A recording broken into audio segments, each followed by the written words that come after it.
Well, that's unusual. It hasn't rained in 3 days at least. Weird. Hey everybody, welcome back to the channel. As you just saw, there is water dripping out of my car door and it hasn't rained in 3 days, so that's interesting. Just another thing to add to the list of stuff to fix on the Project Racecar Daily. It doesn't look so far that I'm going to have a lot of luck with that, so we're going to have to see how this goes. In addition to the water dripping out of the door, which wasn't even the thing that I was going to fix in today's video, I also just broke the key.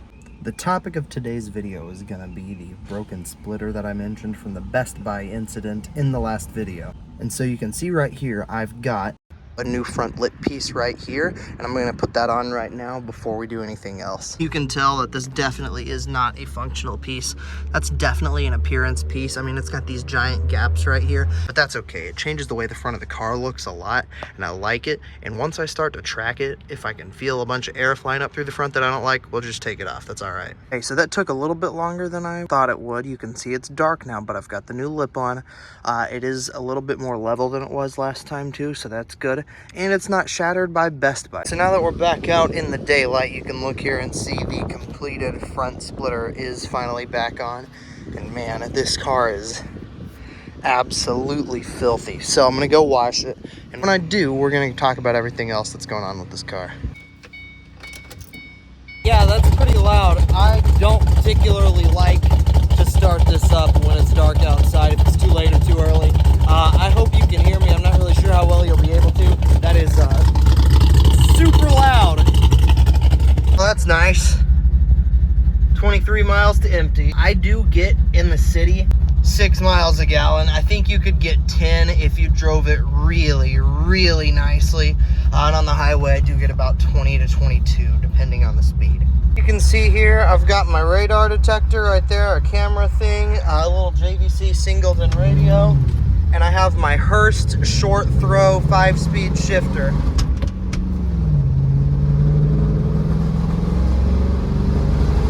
Supposedly this is a race clutch, but I'm not really sure how much I trust the last guy who owned it. It does feel pretty grabby, kind of on-off, so maybe it is. If you look really closely, you can actually see the car bouncing just from the big cam rumble. As far as the air conditioning goes, luckily it's only about 80 degrees today and we do have a nice breeze, so I'm chilling with the windows open, but it's going to get really bad really quick here in the middle of Central Texas. I'm probably going to have to do something about the air conditioning to truly keep this as a half daily at least. Y'all, it's actually pretty hard to drive this while steering and shifting and filming at the same time. I'm gonna have to get like a GoPro or something, because this or a mount, because this is not great.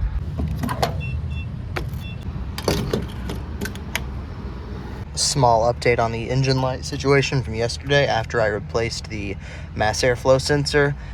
I actually never cleared the engine codes with my scanner, but the light is gone, so that's good news. The car is off now, but I'll show you again once we get back in, because I'm pumping gas right now.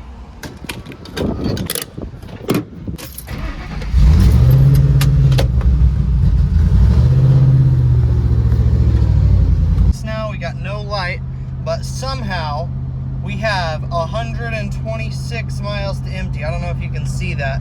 And this tank is between 14 and 15 gallons when it's full. So that should tell you everything you need to know about my average miles per gallon. That's a good bit less than 10. And I haven't driven on the highway in a little bit, because as you can imagine, this probably is not a great highway vehicle.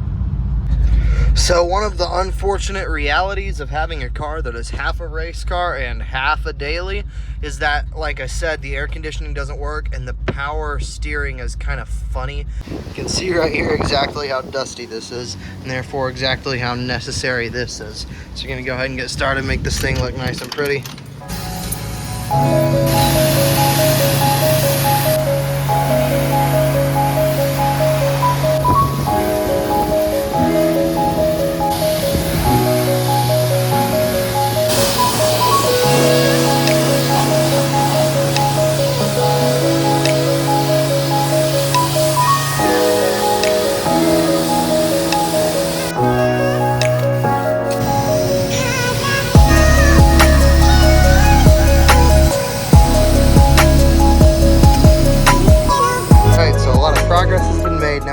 time to dry it off and see how she looks out in the sun. Now, besides the car looking absolutely disgusting, there was one other reason why I wanted to clean it today, and that's because I got an interesting package that has something to do with some autocross and track events that are coming up soon, so that's pretty exciting. Man, that is a really good looking Chevy. I'm biased. It appears that I spoke too soon and the engine light is back, so that's unfortunate. Gonna have to run it and see what that is. Hoping it's just the same code that hasn't gone away, but it did go away. I don't know, I haven't gone through a drive cycle yet. I'm really not sure what's happening here.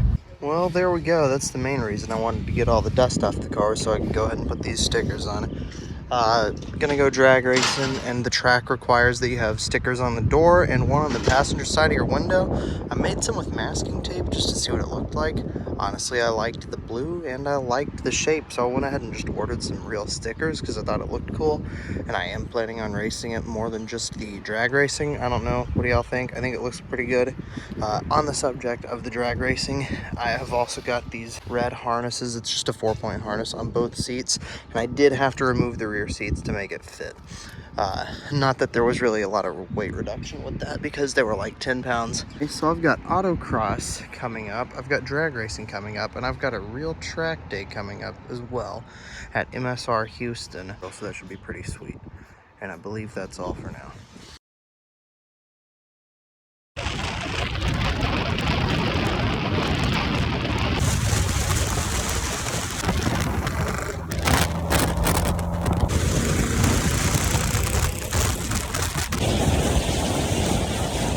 So I was successfully able to get that new splitter piece on there, so that's great news. And I've got the stickers on there for the race events coming up soon. This is going to be a lot of fun, and I'm really looking forward to getting this car out on the track and seeing what it can do.